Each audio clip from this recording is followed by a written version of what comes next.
இன்னைக்கு அத்தியாயம் 2 வசனம் 55 59 வரைக்கும் பார்க்கலாம் இன்ஷா அல்லாஹ்.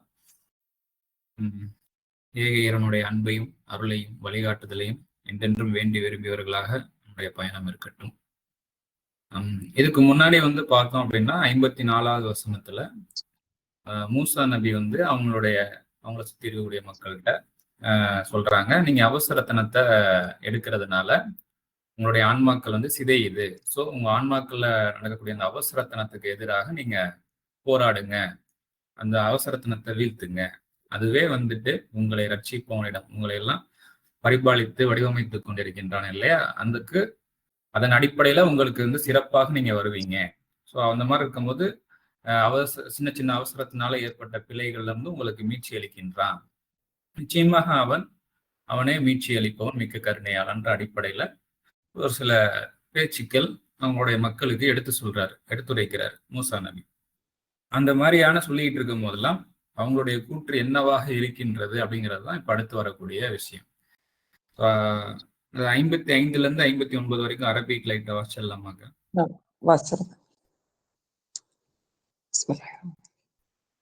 வைது குல்தும் யா மூசா லன் நுமின லக ஹத்தா நரல்லாஹ ஜஹ்ரதம் ஃபஅஹதத்குமுஸ் ஸாயிகத்து வஅன்தும் தன்லுரூன் சும்ம பஅஸ்னாக்கும் மின் பஅதி மௌத்திக்கும் லஅல்லக்கும் தஷ்குரூன் வலல்லல்னா அலைக்குமுல் கமாம வஅன்ஸல்னா அலைக்குமுல் மன்ன வஸ்ஸல்வா குலு மின் தொய்யிபாத்தி மா ரஸக்னாக்கும் வமா லலமூனா வலாக்கின் கானு அன்ஃபுஸஹும் யல்லிமூன்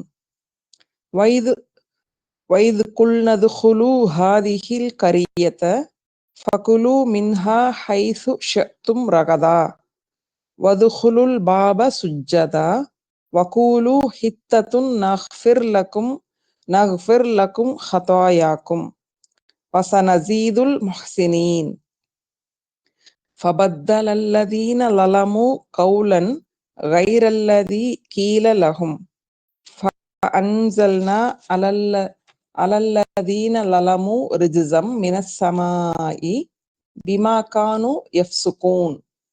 ஓகே,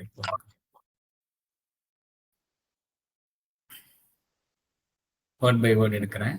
அத்தியாயம் 2 வசனம் 55.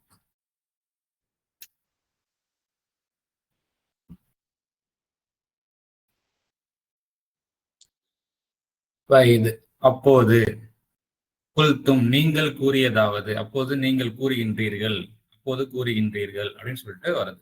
யா மூசா, மூசாவே.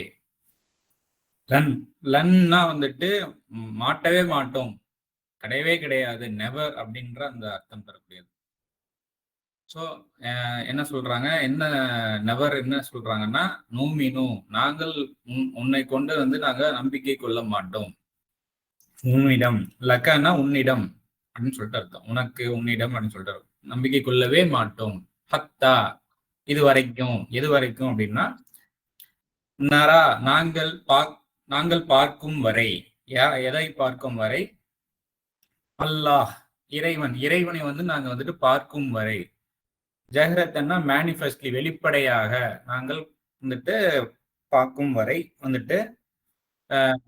உன்னிடம் நாங்கள் நம்பிக்கை கொள்ளவே மாட்டோம் அப்படின்னு சொல்லிட்டு சொல்றாங்க. அதாவது இறைவனை பத்தின உணர்வுகளை தானே அவங்க பேசுறாங்க. இப்ப ஒரு இடத்துல இருந்து அந்த பிறவுடைய கூட்டத்துல இருந்து காப்பாற்றப்பட்டதுக்கு அப்புறம் கூட இந்த விஷயம் சொல்லியிருக்கலாம். அந்த விஷயம்லாம் இன்னும் இங்க கவர் ஆகல முழுமையா.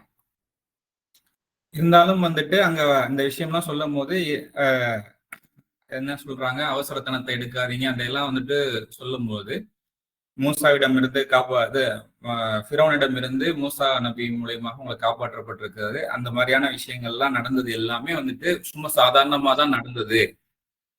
இங்க எல்லாம் இறைவன் பெரிய உதவி எல்லாம் கிடையாது, இது நடக்க வேண்டியது நடந்துருச்சுன்னு அப்படின்ற அடிப்படையில இருப்பாங்க இல்லையா. சோ அந்த மாதிரி ஆட்கள் கேக்குறாங்க, நாங்க நீ சொல்ற அந்த இறைவனை நாங்க வெளிப்படையா காணும் வரை உன்னை நம்பவே மாட்டோம் அப்படின்ற அடிப்படையில அவங்களுடைய ரெஸ்பான்ஸ், பதில்கள் எல்லாம் இருக்குது இதை வச்சு பார்க்கும்போது. சோ அப்ப என்ன இந்த மாதிரி அவங்க பேசுறதுனால என்ன ஆகப்படுது அப்படின்னா, ஃபஹதத்துக்கும் அவங்களை வந்து பிடித்துக் கொள்கின்றது. என்ன அப்படின்னா, சைக்கத்து, அதாவது இடி முழக்கம். இடி கிடையாது, அந்த இடி இடி சத்தம், அந்த இடி முழக்கம் அது வந்து அவங்களை வந்துட்டு பிடித்துக் கொள்கின்றது. வாந்தும் தன்லுரூன், அவர்கள் அனலைஸ் பண்ணக்கூடிய வகையில்.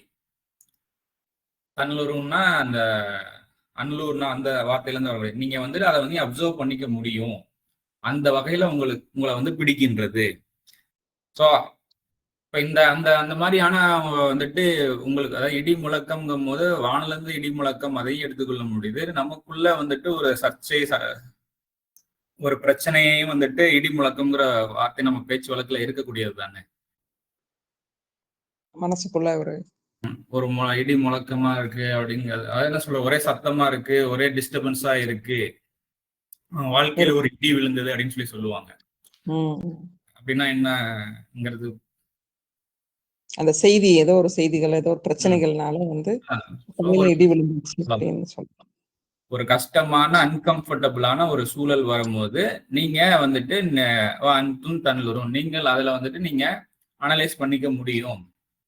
நீங்க அனலைஸ் பண்ணவும் தான் செய்வீங்க. அங்க வந்து தனக்கு மிஞ்சின ஒரு இறை பேராற்றல் வந்துட்டு அங்க வந்துட்டு அங்க வேலை செய்யுது.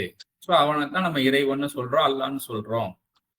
இதில் நீங்க நல்லா கண்டுக்க தானே செய்றீங்க, அன்லூர் பண்ணிக்க தானே செய்றீங்க அப்படின்னு பதில் சொல்லப்படுது. இதுக்கப்புறமும் அவங்க அந்த மாதிரி சொல்லும் போது அதுக்கப்புறம் பல வகையில பிடிக்கப்படுறாங்க. அந்த மாதிரி அண்டர்ஸ்டாண்ட் பண்ணிக்க முடியுதாக்கா? ஆமா, புரியுது. அப்ப வந்து அல்லாஹ் காப்பாத்தனா அப்படின்னு சொல்லும்போது, அல்லாஹ் வெளிப்படையா காமி அப்படின்னு கேட்கிறேன். ஒரு விஷயத்த சிக்கல்ல மாட்டி இருக்கும்போது அந்த இடத்துல ஒரு ஒரு முடிச்சல் அவருது, அந்த இடத்துல ஒரு வழி கிடைக்குது அப்படிங்கும் போது, இறைவன் தான் இப்ப நமக்கு தெரியாது, ஆனா இறைவன் தான் காப்பாத்தனன்னு சொல்றோம். நம்ம அதெல்லாம் சொல்லிட்டு இருக்கிறோம். அல்லாஹ் தான் இப்ப என்னை காப்பாத்தினான். ஆனா அல்லாஹ் காப்பாத்தினான்னு வெளிப்படையா எப்படி காமின்னு சொல்லும்போது, நீங்க அது மாதிரி நிறைய விஷயத்த தாண்டி தானே வந்திருக்கேன். இது நம்ம வாழ்க்கையில் நடந்துட்டு தான் இருக்கு. அனலைஸ் பண்ணிட்டு தான் இருக்கோம். ஆமா, ஒரு பயங்கரமான ஒரு விஷயம். அது எப்படி தீர்ந்துச்சுன்னே தெரியாத அளவுக்கு ஒண்ணுமே இல்லை. சொல்ற மாதிரி தூக்கம், ஒரு பயங்கரமான ஒரு கஷ்டத்திலேயே ஒரு தூக்கம் எப்படி நம்மளுக்கு வருதுன்னு நினைச்சா தூங்கிடும் இல்லைங்களா? பசிக்குது, சாப்பிடுறோம், எல்லாமே நம்ம வந்து இறைவனோட இதை அனலைஸ் பண்ணிட்டே தான் இருக்கோம். ஸோ நம்ம அறிவுக்கு எட்டாத ஒரு மகத்தான ஒரு படைப்பம்சம் இருக்குது. அந்த படைப்பை அம்சத்தை படைத்தவன், அந்த பரிபாலனை, அந்த பரிபாலிக்கக்கூடியவனை தான் நம்ம இறைவன் சொல்றோம். அதுல ஒரு பணிவை வெளிப்படுத்துறோம். பணிவுக்கு நிச்சயமா வெற்றி தான், அதுல சமாதானம் தான், அமைதி தான். ஸோ அழகா கைண்டா, ஸோ அதைத்தான் நம்ம பணிவை வெளிப்படுத்துறோம். ஸோ அந்த பணிவை வெளிப்படுத்துறதுல அந்த சர்வ பரிபாலனை நமக்கு ஒரு விஷயம் உணர்த்தும், பரிபாலனன் உணர்த்தும். ஸோ அதுக்கு நம்ம கோஆபரேட் பண்ணும்போது அழகா அந்த இந்த பிரபஞ்சத்துல சமாதானமா வாழ முடியும் அப்படிங்கிறது தான் இங்க 54வது வசனத்துல ஒரு பாஷையில வெளிப்படுத்தப்படுது. ஸோ இந்த இடத்துல அப்படியே முழுசா வாசிக்கிறேன். அப்போது கூறினீர்கள், ஓ மூசாவே, இறைவனை வெளிப்படையாக நாங்கள் காணும் வரை உண்மை நம்பவே மாட்டோம். ஆக இடி முழக்கம் உங்களை பிடிக்கின்றது, நீங்கள் அவதானித்தும் கொள்கின்றீர்கள். அதன் மூலம் வந்துட்டு அவங்க மூலமா அவங்க அப்சர்வ் பண்ணிக்கிறாங்க, கவனிச்சும் கொள்கின்றார்கள் அங்க இறைவனை. இப்போ நம்மளும் இப்போ அல்லாஹ் அப்படிங்கிறோம். அல்லாஹ் அப்படின் போது அந்த அல்லாஹ் வந்து நம்ம வந்து ஒரு உருவமோ பார்க்க முடியாது, உணர்வாக உணர முடியும். அப்படித்தானே இல்லைங்களா? ஆமா, அத வந்து அதான் பார்க்க முடியும், அகக்கண்ணால அகப்பார்வை பார்க்க முடியும்.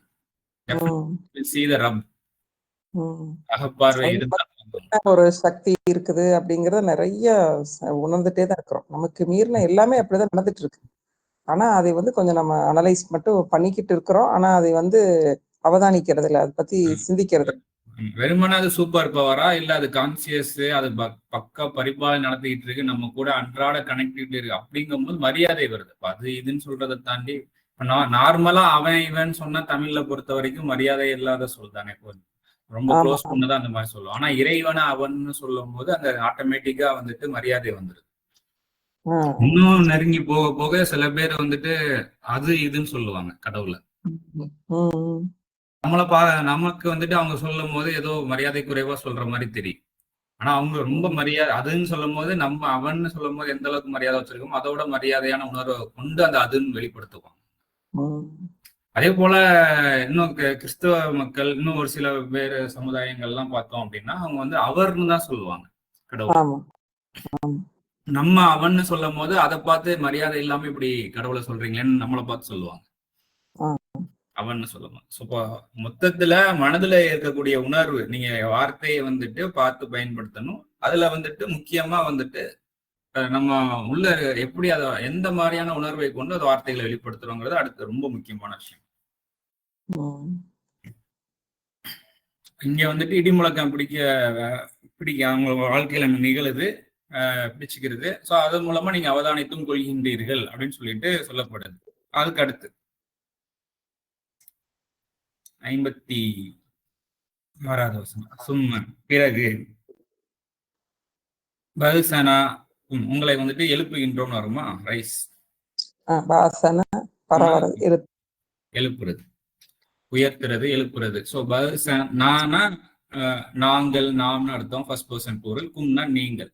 ஸோ அப்பனா உங்களை எழுப்புகின்றோம். மின் பகுதி மௌத்திக்கும், உங்களுடைய மரணத்திற்கு பின்னர் உங்களை எழுப்புகின்றோம். பிறகு ஸோ அப்ப இங்க என்னன்னா, அங்க இடி முழக்கம் பிடிக்குது, ரொம்ப அடுத்து என்ன பண்றதுன்னு தெரியாம, அதுவும் வாழ்க்கையில சொல்லக்கூடியதானே, அவன் செத்தான்டா அப்படின்னு சொல்லி சொல்லுவாங்க இல்லையா, நான் செத்தே போயிட்டேன் அப்படின்னு சொல்லி சொல்லுவாங்க. நீ உயிரோட தானே இருக்க, செத்தே போயிட்டேன்னு சொல்றியே அப்படின்னு நம்ம சொல்ல மாட்டோம் இல்லையா. நாங்க அதுல இருந்து நம்ம மெட்டாஃபரிக்கலா என்ன சொல்றான், அடுத்து என்ன பண்றதுன்னு தெரியாத லெவல்ல இப்ப நான் இருக்கிறேன் அப்படிங்கிற அடிப்படையில இருக்கும்போது அவர்களுக்கு ஒரு எழுந்து நிற்கக்கூடிய, வாழ்க்கையில எழுந்து நிற்கக்கூடிய வழிவகைகள் அங்க வந்துட்டு இறைவன் காட்டி தந்த வழியில இயன்ற அளவுக்கு செயல்படுறது, தன்னைத்தானே சீர்படுத்திக்கிட்டு கொஞ்சம் கொஞ்சமா ட்ரை பண்ணுவாங்க. ஸோ அதுக்கேற்ற மாதிரி அங்க விடியல் பிறக்கும், எழுந்து நிற்கிறதுக்கு வழி பிறக்கும். லஅல்லக்கும் தஷ்குரூன், நீங்கள் நன்றியாளர்களாக இருக்கும் பொருட்டு, நீங்க நல்ல விதமாக இன்னும் நன்றி செய்யக்கூடியவர்களாக இனிமேட்டு நீங்க நல்ல விதமாக நடக்கும் பொருட்டு அப்படிங்கிறது தான். அதே சமயத்துல இறைவனை வந்துட்டு உணர்ந்து கொள்ளணும், அவனை அன்பு பாராட்ட வேண்டும், நம்முடைய அன்பை வெளிப்படுத்தணும், அவன்கிட்ட இருந்து நம்ம அன்பை பெற்றுக்கொள்ளலாம். அது எல்லாமே இந்த தஷ்குரன்ங்கிற அந்த வார்த்தைக்குள்ள நிறைய இருக்கு, சுக்குர்ல வார்த்தை. அப்படியே இதை ஒரு தடவை வாசிச்சிருமா? பிறகு நீங்கள் மரணித்த பின்னர் உங்களை எழுப்புகின்றோம், நீங்கள் நன்றியுடையோர் ஆகும் பொருட்டு. அடுத்து 57வது வசனம்.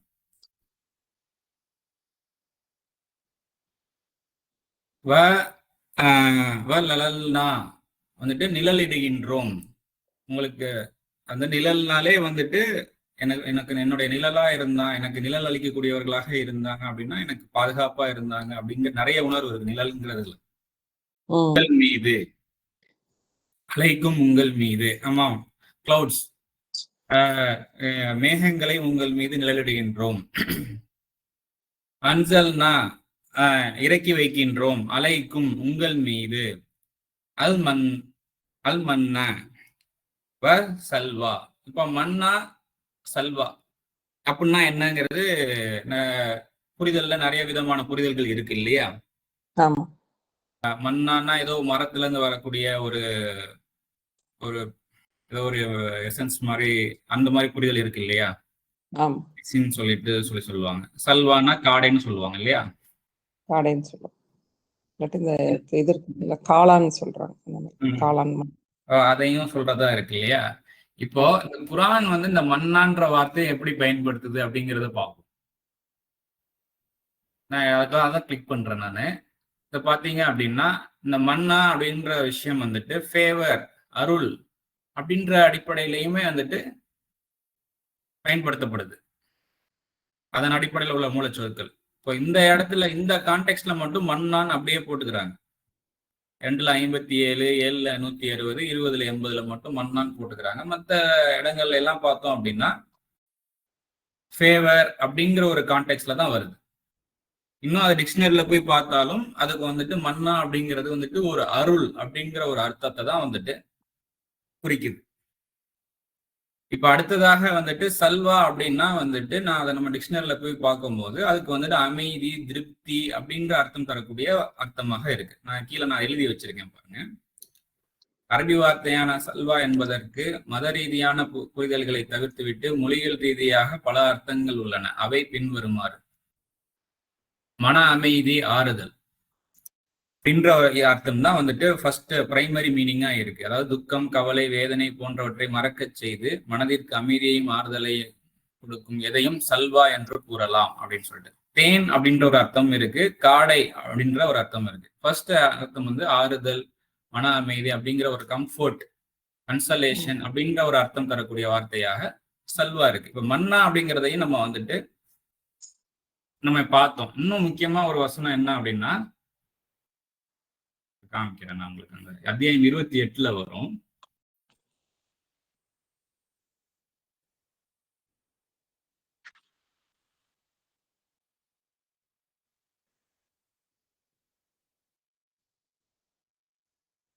28 வசனம் 5 பார்க்கலாம். உங்களுக்கு தரேன்.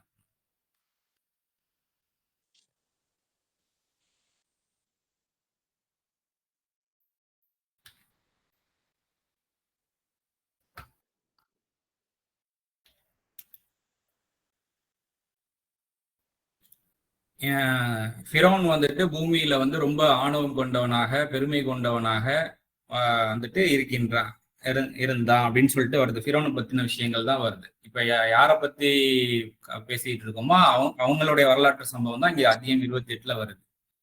சோ அதன் மக்களை வந்துட்டு பிரிவுகளாக்கி ஒடுக்கி அந்த மாதிரி பண்ணிக்கிட்டு இருக்கான். அப்படிதான் வருது அத்தியாயம் 28 வந்து 4. இந்த மாதிரி ரொம்ப குழப்பவாதியா இருக்கான் ஃபிரௌன். ஸோ அப்ப நம்ம வந்துட்டு யாரை வந்து ஒடுக்கப்படுகின்றார்களோ அவர்கள் மீது அருள் புரிய இறைவன் நாடுகின்றான். ஏன்னா ரொம்ப அவங்கள்ட்ட ஓகே, மக்கள் கிட்ட பிழைகள் குறைகள் இருக்குதுதான், அறியாமை நிறைய மிகுந்துதான் இருக்குதுதான். ஆனா அந்த அறியாமையை போக்குறபடி வந்துட்டு ஃபிரௌன் நடந்துக்கல. அதை சாதகமா பயன்படுத்தி மேற்கொண்டு அவர்களை முட்டாளாக்கி பிரிவினையாக்கி அந்த மாதிரி ஆட்சி பண்ணிட்டு இருக்கான். ஸோ அப்ப இந்த மாதிரி இருக்கிறாங்க இல்லையா, ஸோ அவங்களுக்கு அருள் புரிய, அறியாமையில வந்து ஒடுக்கப்பட்டவர்களாக இருக்கின்றார்கள் இல்லையா ஒரு ஆட்சி கீழே. ஸோ அவங்களுக்கு அருள் புரிந்திட வந்துட்டு இயற்கை ஏற்றுபனுடைய கை வந்துட்டு நாடுகின்றது, இறைவன் நாடுகின்றான். அதுல என்ன வார்த்தை வருது பாருங்க, வன்னுரீது அன் நமுன்ன. இந்த மன்னான்ற இந்த வார்த்தை என்னுடைய அம்சம் தான் இங்க இருக்கு இல்லையா. அவர்கள் மீது அருள் புரிந்திட நாடுகின்றோம் அப்படின்னு அந்த இடத்துல அருள் புரிந்திடன்ற இடத்துல என்ன இருக்கு, இதே சேம் இந்த ஆரம்பமா இருக்கக்கூடிய அந்த நா வந்துட்டு ரோம் நாம்ன்ற அந்த அர்த்தம் வரக்கூடியது. அருள் புரிய நாம் அருள் புரிந்திட அப்படின்னு சொல்லிட்டு வரும். ஆரம்பமா இருக்கக்கூடிய நூன். நீங்க அதை அண்டர்ஸ்டாண்ட் பண்ணிக்க முடியுது இல்லக்கா? ஆனா நஹ்னு அப்படின்னா நாங்கள், ஆனா நாம் நாங்கள். அந்த ஆரம்பத்துல ஒரு வார்த்தைக்கு ஸ்டார்டிங்ல நாங்கிறது வந்துட்டு ப்ரிஃபிக்ஸ் எழுத்தா வேலை செய்யுது. நாம்ங்கிற அந்த அர்த்தத்தை கொண்டு வருது. மன்னா அப்படிங்கிறது வந்துட்டு அருள், நமன்னா அப்படிங்கும் போது நாம் அருள் புரிந்திட, நாம் நாடுகின்றோம் அப்படிங்கிற ஒரு உணர்வு அதுல வந்து வெளிப்படுது.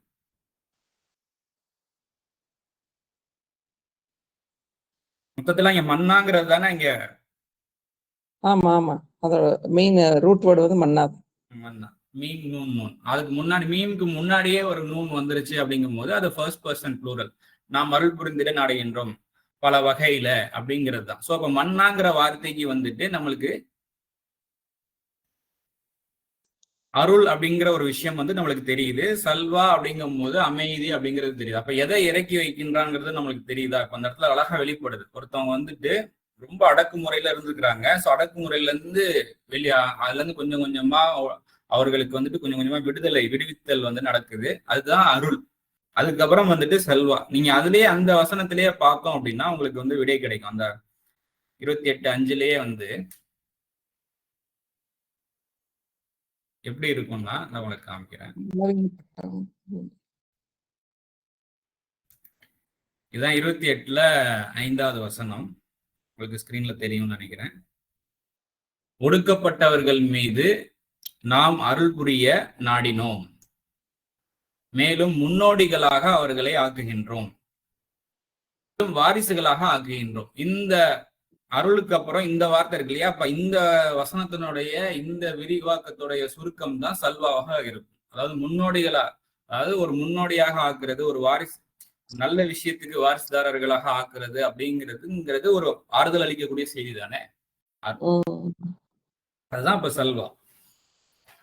ஸோ அதை நோக்கி வந்து உங்களுக்கு இறக்கி வைத்துக்கிட்டு இருக்கோம், அதன் அடிப்படையில உங்களை வந்து கன்ஸ்ட்ரக்ஷன் பில்ட் பண்ணிக்கிட்டு இருக்கோம் அப்படிங்கிறது தான் அங்க உணர்த்துது. இறக்கி வைக்கின்றோம்.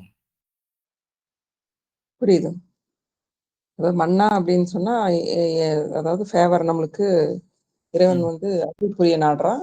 என்ன அருள்ங்கிறது அதுலயே வந்திருக்கு. அதாவது பலவீனப்பட்டு இருக்கிறாங்க, சிரமத்துக்குள்ள இருக்கிறவங்கள திரும்பியும் அவங்களுக்கு ஒரு நல்ல நிலைக்கு கொண்டு வர்றதுக்கு நாடுறான் அப்படிங்கிறது. ஸோ அப்போ வந்துட்டு குல்லு, ஸோ அதை நீங்க குல்லு கன்சியூம் பண்ணுங்க. மின் தையபாத்தி, நல்லவற்றிலிருந்து புசியுங்கள், உட்கொள்ளுங்கள்.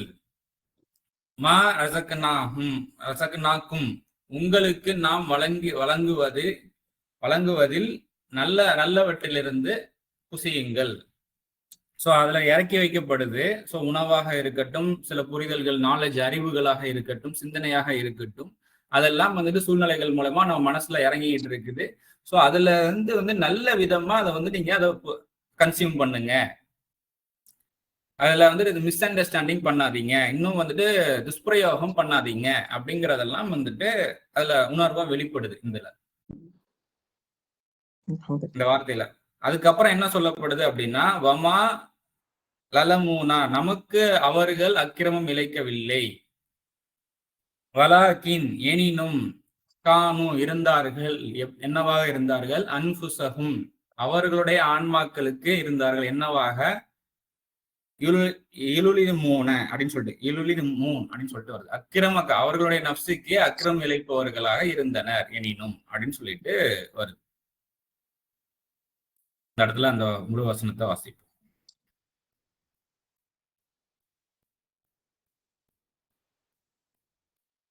மேகத்தை உங்கள் மீது நிழலச் செய்கின்றோம், அருளானதையும் திருப்தியானதையும் இறக்கி வைக்கின்றோம், உங்களுக்கு நாம் வழங்குகின்ற நல்லவற்றிலிருந்து புசியுங்கள், நாம் அவர்களுக்கு தீங்கிழைப்பதில்லை. அப்படிங்கிறதே என்ன சொல்லப்படுது, இங்க என்ன உணர்த்தப்படுது அப்படின்னா, ஷார்ட்டா தான் இருக்கு பாயிண்ட் இதுக்கு. அப்போ இந்த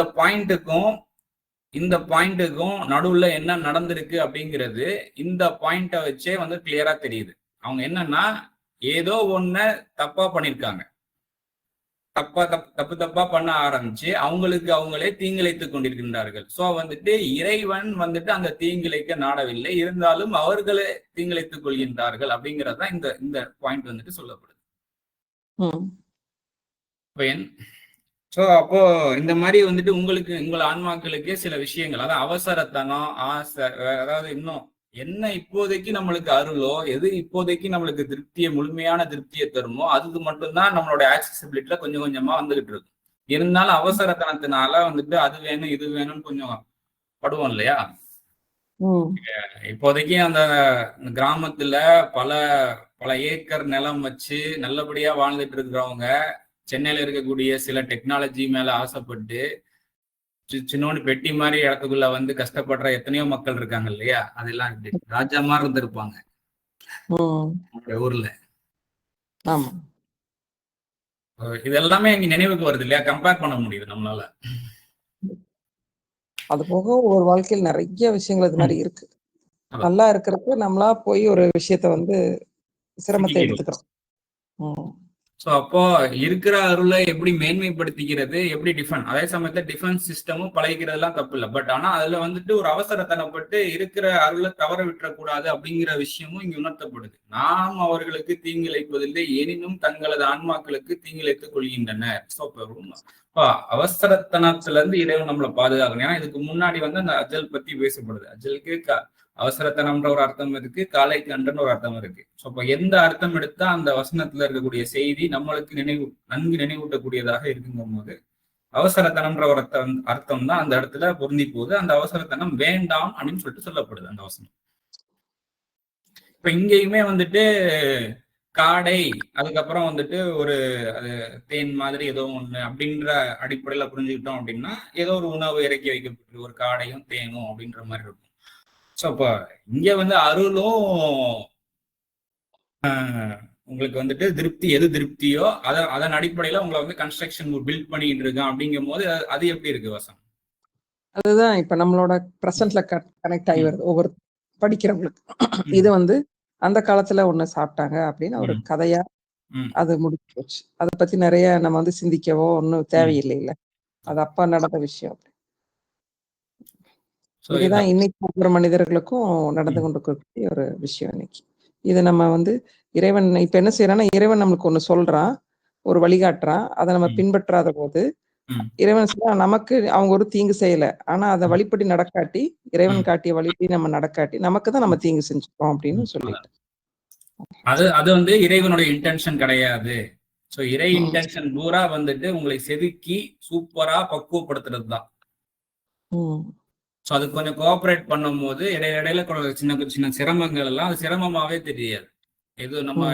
நம்ம நிறைய விஷயம் நம்மள யூஸ் பண்ண முடியாம ரொம்ப கண்ட்ரோல்டா இருக்க வேண்டியது இருக்குதே, மனக்கட்டுப்பாடு ரொம்ப தேவையா இருக்கு அப்படின்லாம் வந்துட்டு கஷ்டப்படுத்த ஏன் எப்ப அந்த கஷ்டப்படாம அதை நம்ம டிராவல் பண்ண முடியும்னா, இது எதுக்காக நம்ம இந்த கட்டுப்பாடு நம்ம இருக்கு, ஒரு அழகான ஒரு வாழ்க்கை வாழ்றதுக்காக. நம்ம அதான் இப்போ இந்த கஷ்டமும் கஷ்டமா தெரியாதுங்கிறதுக்காக ஒரு உதாரணம் சொல்றேன். நான் நார்மலா அந்த உதாரணம் வந்து அடிக்கடி என் மைண்டுக்கு வரும். ஒரு சின்ன கிட்ஸுக்கு வந்துட்டு அவங்களுக்கு தாத்தா பாட்டியோ அவங்க அங்கிள்ஸோ யாரோ ஊர்ல இருந்து ரொம்ப நாள் கழிச்சு வர்றாங்கன்னா அந்த கிட்ஸுக்கு வந்து ரொம்ப பிடிக்கும். அவங்க வெளியேருந்து வரும்போது கேட்ல வந்து அவங்க ஹெவியான பேக்கை வச்சுட்டு வந்தாலும் அந்த பேக்கை போய் அந்த கிட்ஸ் வந்துட்டு சின்ன பசங்க வந்து பேக்கை தூக்க கூட முடியாது, ஆனாலும் போய் தூக்கிட்டு வருவான் தூக்க முடியாம. ஆனா அந்த கிட்ஸுக்கு வந்து அவ்வளவு ஹாப்பி, முகத்துல சிரிப்போட அந்த வெயிட்ட தூக்கிட்டு வருவாங்க. ஏன்னா அவங்க வந்துட்டு தாத்தா பாட்டி வீட்டுக்குள்ள வரணும், அவங்க கூட விளையாடணும். அதாவது அவங்களுக்கு பிடிச்ச விஷயம், அவங்களுக்கு திருப்தி அருள் அப்படிங்கிற மாதிரி அவங்களுக்கு ஒரு அவங்கள பார்த்த ஒரு திருப்தி, ஒரு சந்தோஷம். அப்ப போது அந்த விஷயம் கூட சிரமம் சாதாரண டைம்ல இருக்கிறது கூட அது சிரமம் இல்லாம அவங்களுக்கு பிடிச்சு வெயிட்ட கூட எடுக்கிறாங்க. அது மாதிரி விஷயங்கள் ஒரு சிரமம் வருவாங்க. அவ்வளவு அப்பா இந்த மாதிரி இப்ப சில விஷயங்கள் நமக்கு இது வந்து ஒரு எக்ஸாம்பிளுக்காக நான் என் மைண்ட்ல வந்தது நான் சொல்றேன். அது போல வந்து ஒரு சில கட்டுப்பாடுகள் நம்ம ஒரு சிரமமா இருக்கு அதை தாங்கி பிடிக்கிறது அப்படிங்கும் போது ஒரு அந்த அந்த அதுக்கு பின்னாடி இருக்கக்கூடிய ஒரு நல்ல ஒரு விளைவுகளை நம்மளுக்கு ரிசல்ட்டை நம்ம பார்க்கக்கூடிய ஞானம் நமக்கு இருக்குது அப்படின்னா அந்த சிரமமா தெரியாது. அது கொஞ்ச நேரத்துக்கு தான். அதுக்கப்புறம் அழகான ஒரு பக்குவம் பண்படுதல் நமக்கு இருக்குது, விளைச்சல் இருக்கிறது. சாக்லேட்ஸ் வந்துட்டு சின்ன பசங்களுக்கு வந்துட்டு கண்ணுக்கு ஏற்ற மாதிரி வைக்க மாட்டாங்க, அதுக்கப்புறம் வந்துட்டு கண்ணுக்கு ஏற்ற மாதிரி வந்துடும். அப்படின்னா என்ன அர்த்தம், எவ்வளவு சாப்பிடணுங்கிற ஒரு அளவுக்கு நம்மளுக்கு பக்குவம் வந்துருச்சு, இனிப்பு ரொம்ப எடுத்து போட்டு சாப்பிட மாட்டோம் அப்படிங்கும் போது நம்ம கைக்கு ஏற்ற அளவுக்கு வந்துடும், ஆக்சசபிலிட்டியில வந்துடும். அப்பவுமே சில நேரம் நம்ம வந்து எவ்வளவுதான் மெச்சூர்ட் ஆனாலும் சில நேரம் வந்து தவறு அழிச்சிருவோம் இல்லையா, எடுத்து போட்டு சாப்பிட்றோம் ரொம்ப டேஸ்டா இருக்கு அப்படின்னு சொல்லிட்டு. இருந்தாலும் அதுக்கப்புறம் என்ன பண்ணணும் அப்படிங்கறத திரும்ப திரும்ப இந்த மாதிரி வந்துட்டு நம்மளுக்கு வந்துட்டு கைடன்ஸ் பரிபாலனைங்கிறது வந்து நடந்துகிட்டே தான் இருக்குது அப்படிங்கறத நான் சொல்ல வரேன். கொஞ்சம் அனலைஸ் மட்டும் பண்ணிட்டோம்னா நீங்க சொன்ன அந்த ஃபர்ஸ்ட் சிரமமா இருக்கிற மாதிரி இருக்கும். அது அந்த ஹிக்மத்தை நமக்கு கொஞ்சம் தெரிஞ்சிச்சுன்னா இது ஒண்ணும் இல்ல சரியா இறைவன் லேசாக்குவான்னு அந்த ஒரு உறுதி இருந்துச்சுன்னா கண்டிப்பா அதை தாண்டி அழகா வந்துடும். சொல்றீங்களா? வேற ஏதாச்சும் நம்ம வேற ஏதாவது டிஸ்கனெக்ட் ஆகி வேற விஷயத்துக்கு போகாம இருந்தா போதும்.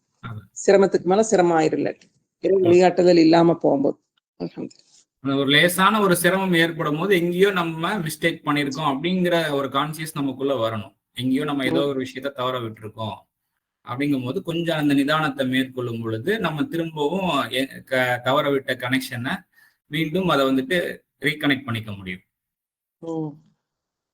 அதுதான் வந்துட்டு சபூரையும் சலாத்தையும் கொண்டு நீங்க கோஆபரேட் பண்ணுங்க, நீங்க சப்போர்ட்டை தேடுங்க, இறைவன் சப்போர்ட்டை நாடுங்கள். சபூரையும் சலாத்தையும் கொண்டு. சபூர் என்றால் நிதானம் மற்றும் சலாத் என்றால் தொடர்பு. சபூரையும் மற்றும் தொடர்பையும் கொண்டு நீங்கள் கோஆபரேட் பண்ணி ஒத்துழைத்து அவனுடைய ஆதரவை நீங்கள் தேடிக்கொள்ளுங்கள். நிச்சயமாக நிதானத்தோடு இருப்பவர்களோடு இறைவன் உள்ளான் அப்படின்னு இருக்கு இல்லையா, இந்த மாசா அப்படின்னு. அப்போ நிதானத்தோட செயல்படும் பொழுது நம்மளுடைய இறை உணர்வோட தொடர்பு கொள்ளும் போது ஏற்பட்ட நம்மளுக்கு இறை உணர்வுகளை பை மிஸ்டேக்க சின்ன சின்ன மிஸ்டேக்க ஏதாவது புரிந்து கொண்டிருந்தாலுமே கூட நம்ம நிதானமாக செயல்படும் போது இறைவன் கூட இருந்து அதை சரி பண்ணி தருவாங்கிறது தான் அது அர்த்தம். அந்த நம்பிக்கை வேணும். இறைவன் கூட இருந்த விஷயத்துக்கு நம்ம உதவி செய்வான் அப்படின்னு நம்ம அந்த அதுலதான் கொஞ்சம் இதாயிருச்சு. ஏன்னா இறைவனை இப்ப எப்படி நீங்க கண்ணுல பார்த்தாதான் நம்புவேன்னு அவங்க கேக்குறாங்க சரிங்களா. இறை உதவியிலேயே இருந்துட்டு இறைவனை கண்ணுல பார்க்கணும் அப்படின்னு சொல்லிட்டு கேட்கும்போது இறைவன் அது இல்ல பார்க்க முடியாதுன்னுட்டான். ஆனா நம்ம அந்த உதவிகளை வந்து உணரணும். உணரும் போது படிப்படியா அதை வந்துடும். எப்படி இருந்தாலும் ஒரு வழிக்கு வந்துதான் ஆகணும். இறை ஆற்றலுக்கு நம்ம கட்டுப்பட்டு தான் ஆகணும். ஆனா என்ன, ரொம்ப அடிபட்டு மிதிப்பட்டு வராம கொஞ்சம் சின்ன சின்ன விஷயங்கள்லயே அதை சீக்கிரமே புரிந்து கொள்ளுங்க. அப்ப அழகான ஒரு பாண்டிங் இறைவனுக்கும் இறை ஆற்றலுக்கும் நமக்கும் இடையில ஒரு அழகான ஒரு என்ன சொல்றது, ஒரு நட்பு ஏற்படும் அப்படிங்கிறது. சோ அடுத்தது 58வது வசனம். அதாவது இந்த மாதிரி அவங்களுக்கு, அதாவது வேற அது வேணும் இது வேணும் அப்படின்ற ஒரு விருப்பம் நாட்டம், அதன் அடிப்படையில் அவங்களுடைய செயல்பாடுகள் அமைஞ்சிருச்சு. அப்போது வந்து அவர்களுக்கு உணர்த்தப்படுகின்றது, கூறப்படுகின்றது என்ன அப்படின்னா, பட்டணத்துல பிரவேசிங்கன்னு சொல்லிட்டு அதை அப்படி பார்ப்போம்.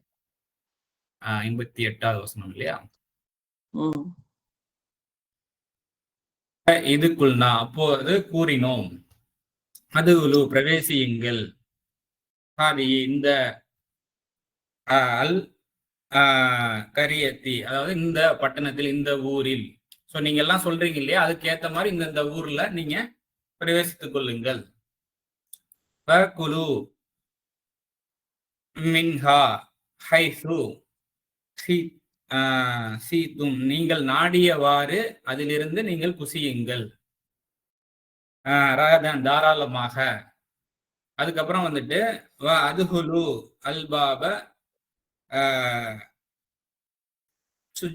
சுஜதா, அதாவது நீங்கள் வந்து அதனுடைய வாயிலில் வந்துட்டு நீங்க வந்துட்டு சுஜூதோட மரியாதையோட நீங்க பிரவேசியுங்கள். இப்போ இதையும் நம்ம ரெண்டு விதமா எடுத்துக்கொள்ள முடியும். வாயில்ல சுஜூதோட பிரவேசியுங்கள் போது அந்த தமிழ் வார்த்தை பாருங்க, அவ்வளவு சிறப்பா இருக்கும். வாயில்னா நம்ம வாயை கூட எடுத்துக்கலாம். ஒரு சாப்பாடை சாப்பிடுறோம் அப்படின்னா ஒரு இறை உணர்வு, இந்த சாப்பாடை வந்துட்டு நம்ம ஒரு ஆள் நம்ம வந்துட்டு இதை மேக் பண்ணல, உண்டாக்கிடல, இது பலரை கொண்டு பரிபாலிக்கப்பட்டு ஒரு விஷயம் நடந்துட்டு இருக்கு. அந்த எல்லாரையும் பரிபாலிக்கக்கூடிய இறை பேராற்றலுக்கு எல்லா புகழுங்கும் போது அது மூலயமா எல்லாரும் எத்தனை பேரை கொண்டு அந்த பரிபாலிக்கப்பட்டிருக்கோ அத்தனை பேருக்கும் அந்த அமைதி வந்து பிரதிபலிச்சிடும். ஸோ இந்த மாதிரியான ஒரு மரியாதை உணர்வு இருக்கட்டும் அப்படிங்கிறது வாயில சாப்பிடும் அப்படியும் இருக்குது. ஒரு ஊருக்குள்ள நுழையும் போது இல்லை எந்த ஒரு விஷயம் எந்த ஒரு இடத்துக்கு போகும் போதும் அங்க வந்துட்டு ஒரு மதிப்பு மரியாதையோட நடந்து கொள்ளுங்கள் அப்படின்ற அந்த உணர்வும் வெளிப்படுது இல்லையா? சோ அதுக்கப்புறம் ஹித்தத் அப்படின்னு சொல்லுங்க. ஹித்தத் அப்படின்னா ரெப்பன்டன்ஸ் சொல்லி போட்டிருக்காங்க. ரெப்பன்டன்ஸ்னா என்ன, மீட்சியா? மன்னிப்பு என்று கூறுங்கள் போட்டிருக்காங்க. அந்த பாவங்கள் மன்னிப்பு. ரெண்டு இடத்துலதான் வருது. இதே சேம் கான்டெக்ட் தான். அத்தியாயம் 7 வசனம் 161 இதே சேம் கான்டெக்ட் தான். இங்கே ஹித்தத் வருது. ஹித்தத் அப்படின்னா என்னன்னு சொல்லிட்டு நான் பார்த்தேன். அதுக்கு என்ன அர்த்தம் இருக்கு அப்படின்னா,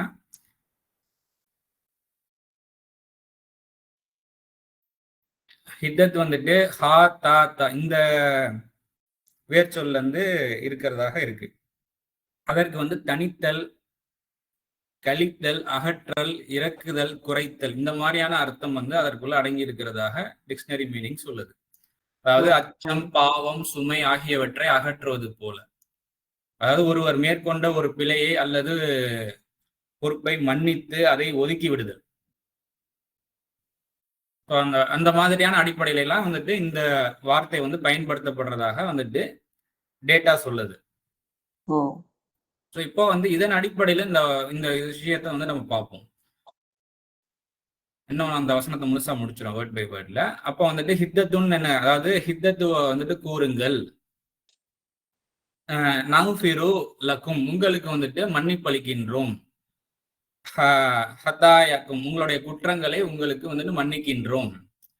ஹித்தத்துவ கூறுனா, ஹித்தத்துவனா என்னங்கிறத நம்ம திரும்ப அந்த முழு வசனம் வாசிக்கும் போது அந்த அர்த்தத்தை கொண்டு நம்ம வாசிச்சு பார்ப்போம். அதுக்கப்புறம் வந்துட்டு இந்த ச அப்படிங்கிற அந்த வார்த்தை சீன் வந்துட்டு ஒரு வார்த்தைக்கு முன்னாடி வரும்போது பெரும்பாலும் வந்து சீக்கிரமே அப்படின்ற ஒரு அர்த்தம், சூன் அப்படின்ற ஒரு அர்த்தம் வரும். சீக்கிரமே நசீது உங்களுக்கு வந்துட்டு அதிகப்படுத்துகின்றோம், கூட்டுகின்றோம். முஹ்சினீன் யாருக்கு அப்படின்னா நல்லோர்களுக்கு, நல்ல விதமாக நடந்து கொள்பவர்களுக்கு அந்த நல்ல விஷயத்தை எந்த விஷயத்துக்காக நல்லதுக்காக தான் நல்ல விதமா நடந்துப்பாங்க, அந்த நல்லதை வந்துட்டு சீக்கிரமே கூட்டுகின்றோம் அப்படின்னு சொல்லிட்டு வருது. இப்ப நான் அந்த வசனத்தை வந்து வாசிக்கிறேன். அப்போது கூறினோம், இந்த இப்பட்டணத்தில் பிரவேசியுங்கள், தாராளமாக நீங்கள் விரும்பியவாறு அதிலிருந்து செய்யுங்கள், வாயிலில் மரியாதையுடன் பிரவேசியுங்கள், தனிவை கூறுங்கள். தனிவை கூறுங்கள் நான் போட்டேன், நான் ஹித்தத்து அப்படிங்கிறதுக்கு. ஸோ எந்தெந்த விஷயம்லாம் ஒரு தனிவை கொடுக்குமோ, பிரச்சனையை பெருசு பண்ணாம தனிவை கொடுக்குமோ, அந்த மாதிரியான பேச்சுக்கள் இருக்கட்டும். அப்போ உங்களுடைய குற்றங்களை உங்களுக்கு மன்னிக்கின்றோம். சில விஷயம் அவசரத்தனத்தினால ஒரு நாக்கின் சுவைக்காக வந்துட்டு சில நேரம் உடலுக்கு அவ்வளவு பெருசா வந்துட்டு பலன் தராது, வெறுமன சுவை மட்டும்தான். ஆனா சில சிரமங்களை உண்டாக்கும் இதை அதிகமா நம்ம உட்கொண்டோம் அப்படின்னா. சோ அப்பனா இதெல்லாம் இதன் மேல இருக்கக்கூடிய ஆசை தனி எட்டும் அப்படின்ற ஒரு உணர்வு இருக்கணும் இல்லையா? சரி, நம்மளே நினைக்கிறதானே சில நேரம் வந்துட்டு ஏதாவது ஒரு ஸ்வீட் இனிப்பு மேல ஓவர் ஆசையா இருக்கும், அதை அடுத்தடுத்து அடிக்கடி சாப்பிட்றதுனால உடல் டேமேஜ் ஆகும். அப்ப ஆட்டோமேட்டிக்கா உள்ள என்ன உணர்வு ஏற்படும், இதன் மேல இருக்கக்கூடிய ஆசை தனியனுமே அப்படின்னு நம்ம சொல்லுவோம் இல்லையா? ஆமா, கண்டிப்பா. சோ அந்த மாதிரி கூறியபடி இருங்கள், அப்போ உங்களுடைய குற்றங்களை உங்களுக்காக மன்னிக்கின்றோம். நல்ல விதமா செயல்படுவர்கள் சீக்கிரமே அதை கூட்டி நல்ல விதமா நடந்துக்கிறதுக்கு கட்டுப்பாடோ அழகா. இன்னும் வந்துட்டு உங்களுக்கு பிடிச்சமான விஷயம் எது ஒப்புக்கொள்ளுமோ அதையே உங்களுக்கு பிடித்தமானதாக, இல்லாட்டினா எது பிடித்திருக்கோ அதை வந்து ஒப்புக்கொள்ளக்கூடிய வகையில எப்படி அதை எடுத்துக்கொள்றது. ஓவரா போனா தானே டேமேஜ் ஆகுது, அதையே எப்படி அளவா எடுத்துக்கொள்றதுங்கிறதையும் புரிய வைக்கப்பட்டு உங்களுக்கு அழகான முறையில அந்த பண்படுதலை கூட்டுகின்றோம் அப்படிங்கிற உணர்வு வந்து இதுல வெளிப்படுது.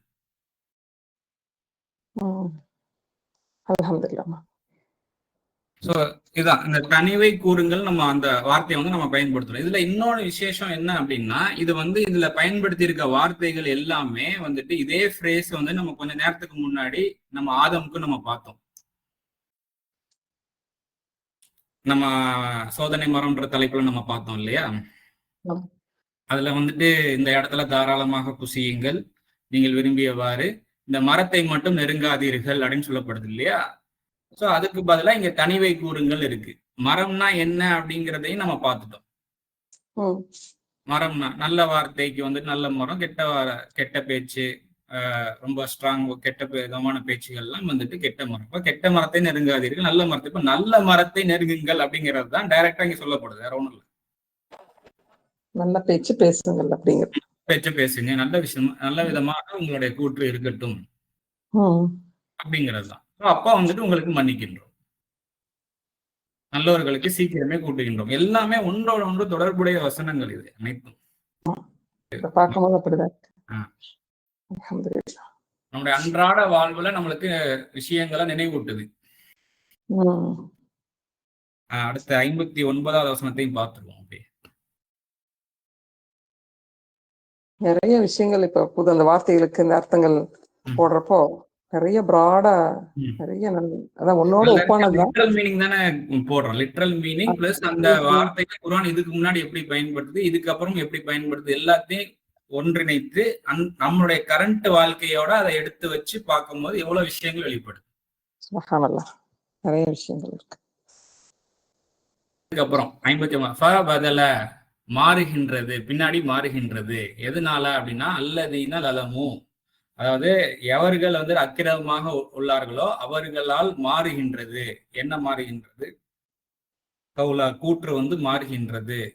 என்ன கூற்றாக மாறுகின்றது? ஐர அல்லதி கீழே அப்படின்னா கூறப்படாத, கீழே லஹும் அவர்களுக்கு கூறப்படாத ஒன்றாக கூற்று வந்துட்டு மாறுகின்றது. எதனாலனா அக்கிரமமாக உள்ளவர்களால. சோ அப்ப வந்துட்டு அஞ்சல்னா நாம் பின்னாடி அதுக்கப்புறம் வந்துட்டு ஆகவே இறக்கி வைக்கின்றோம். அஞ்சல்னா இறக்கி வைக்கின்றோம். அலா அல்லதீன லலமு அக்கிரமமாக உள்ளவர்கள் மீது இறக்கி வைக்கின்றோம். என்னத்த அப்படின்னா ரிசிசா அப்படின்னா பனிஷ்மெண்ட் அப்படின்னு சொல்லிட்டு ஒரு வேதனை, கஷ்டம் அப்படின்னு சொல்லிட்டு மினஸ்ஸமாயி அப்படின்னு வந்துட்டு வருது. ஆனா வானத்திலிருந்து, வானிலிருந்து அப்படின்ட்டு பிமா கானோ அதாவது அவங்க வந்துட்டு ரொம்ப பாவிகளாக, கீழ்ப்படியாத நிலையில ரொம்ப அக்கிரமமாக இருப்பதை கொண்டு வானிலிருந்து வேதனையை இறக்கி வைக்கின்றோம் அக்கிரமமாக உள்ளவர்கள் மீது அப்படிங்கிறது தான். இப்ப நான் ஹோல் வசனத்தை நான் அங்கே வச்சு வாசிச்சிடுறேன். அவர்களுக்கு கூறப்படாத கூற்றுக்கு அக்கிரமமாக உள்ளவர்களால் மாறுகின்றது. ஆக அக்கிரமமாக உள்ளவர்கள் மீது அவர்கள் கலகக்காரர்களாக இருப்பதை கொண்டு வானத்திலிருந்து வேதனையை இறக்குகின்றோம் அப்படின்னு சொல்லி முடியும்.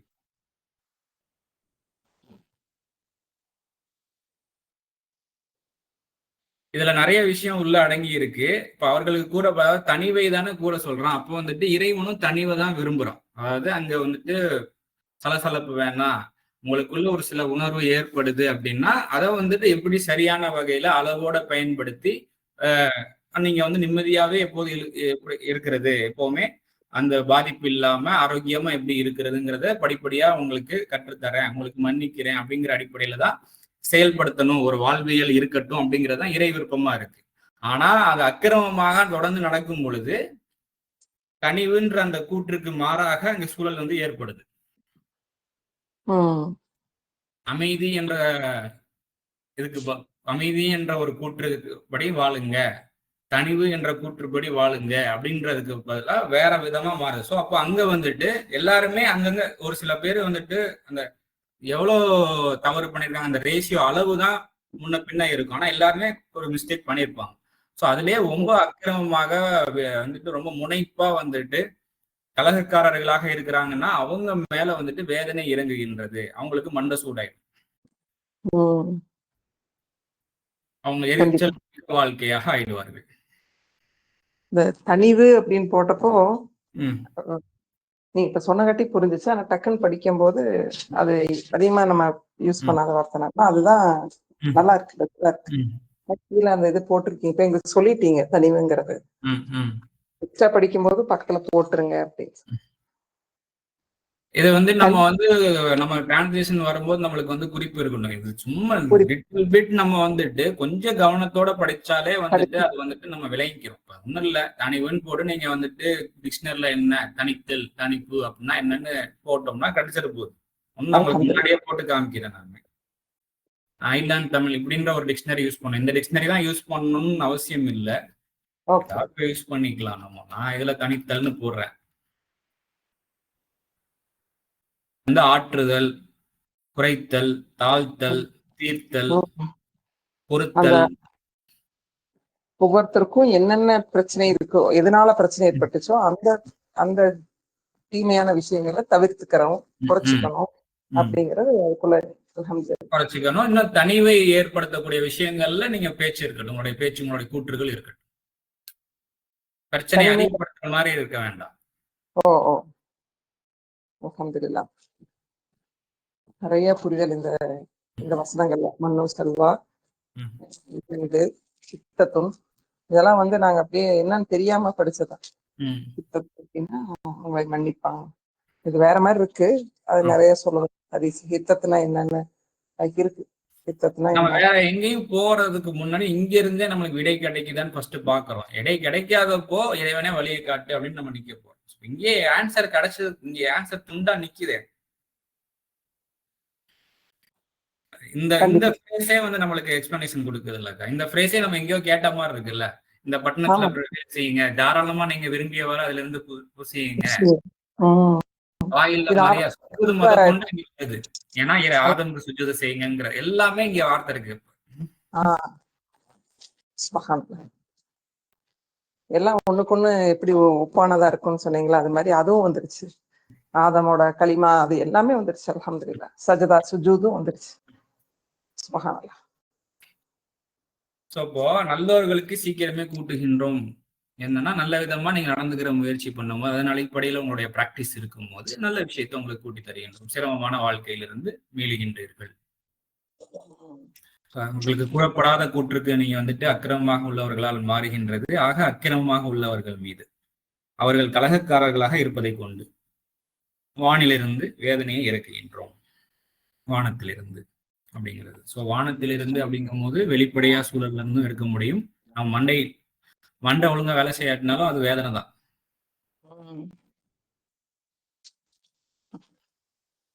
குழப்பம். எல்லாம் கொலாப்ஸ் ஆகி போயிடும். மாறி மாறி நம்ம அக்கிரமமாக இருக்கும் பொழுது அடுத்து என்ன சிந்திக்கிறது அப்படின்னு பண்ணதுக்கு முன்னாடி சூழல் கண்ணா பின்னான்னு வந்து நிற்கும் நம்ம முன்னாடி. கண்டிப்பா. இறைவன் பாதுகாக்கணும். சொல்லுங்க. இல்ல உண்மை. நீங்க சொன்னீங்க பார்த்தீங்களா, அந்த வார்த்தையெல்லாம் இருக்கும்போது நம்ம லைஃப்ல அதெல்லாம் சந்திச்சுக்கிட்டு தானே இருக்கிறோம். கடந்து இருக்கிறோம், சந்திச்சுக்கிட்டு இருக்கோம். இதுக்காக ஒரு வழிகாட்டுதல் இறைவன் புறத்திருந்து எப்படி சொல்றோம் அப்படிங்கிற அந்த விடை தெரியறப்போ ரொம்ப மனசு இதா இருக்கு. அந்த நிதானம், அந்த சபரை கொண்டு சலாத்தை கொண்டு ஒத்தி தேடுறது, இதுதான் அதனுடைய டூலா இருக்கு அப்படிங்கும்போது இறைவன் கண்டிப்பா அந்த இடத்துல இறை உதவி, இறைவன் அமைதி நமக்கு கிடைக்கும் அப்படிங்கிற ஒரு நம்பிக்கை நமக்கு வருது. எல்லாமே நம்ம ஏற்கனவே இருக்கக்கூடிய உணர்வு தான் இந்த குர்ஆன் வசனங்கள் மீண்டும் அதை நினைவுபடுத்தி அதன் பக்கம் நம்மளுடைய கவனத்தை திருப்புது. அவ்வளவுதான். சரி, இதுக்கு அடுத்து வரக்கூடிய வசனங்களை வரக்கூடிய நாட்கள்ல பார்ப்போம்.